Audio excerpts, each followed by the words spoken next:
Então fecharia a questão de filhos espirituais, né? E não, o pessoal está errado de novo, né? O que acontece? Eles estão fazendo um cálculo que é o seguinte, eu entendo que talvez esse argumento eu já resolveria, na verdade, eu já tinha resolvido, liquidado a questão de filhos espirituais, porque ali poderia haver alguma dúvida sobre ali a questão da... Poderia não havia dúvida sobre a questão se eles tinham a obediência mínima para cobrar, porque eles estão tentando...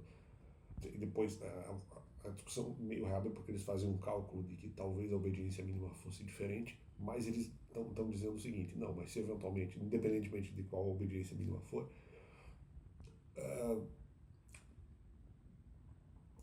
ainda haveria questão contratual.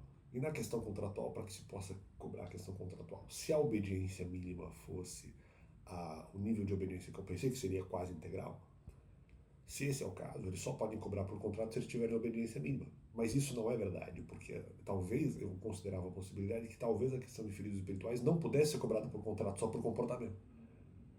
Ou por relação com Deus, ou por Bíblia, alguma coisa assim. Se esse é o caso, aí, eventualmente, a obediência mínima poderia, no caso, ser menor até do que aquela que eventualmente eu achava antes. Se eventualmente a obediência mínima é menor, de qualquer forma eu teria que ter um comportamento um pouco melhor que essa obediência mínima que eles estão sugerindo, porque daí eu teria que eventualmente garantir a protetividade.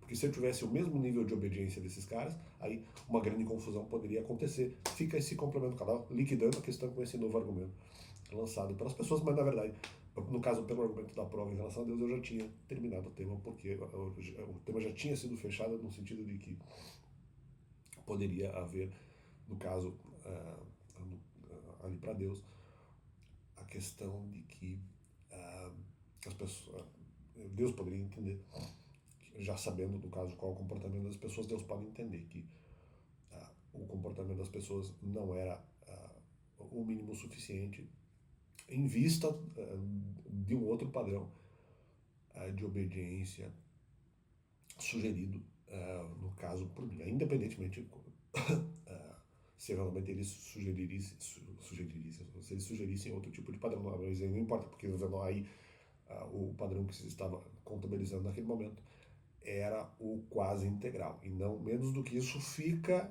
esse suplemento ao caso.